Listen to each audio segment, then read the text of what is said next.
I like comedy, so maybe American Pie. Tavast mul fantaasiafilmid ei meeldi küll, aga see film mulle meeldis kuidagi väga, et ma ei oska öelda, et käisin isegi kinos vaatamas selle mõttes. Well, the favorite scene was for me when the father and his older son had a talk. Enamikule vaatajatest väga piinav, aga minu arust see oli väga kihvt, see tekitas väga tugev meditatiivse kogemuse.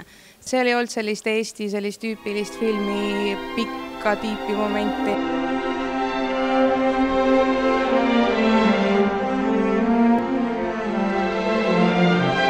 Mis hästi paljudes on ja mis tegelikult ei tee selle filmi väärt filmiks just. Lõpp oli ka väga emotsionaalne, ütleme. Ma nägin päris palju tuttavaid kohti. I can only recommend it for everyone. Minu lemmikfilm on Hardi Volmeri Eesti film Elavad pildid.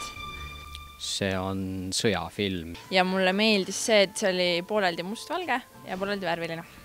Et seal kujutati sõduri elu reaalselt, mitte nagu neid 80-ndat action-filme.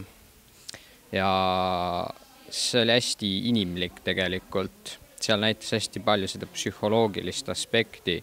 See ei olnud selline tavaline hullupanemine, et kus sa ei saa aru, mida režissöör on mõelnud.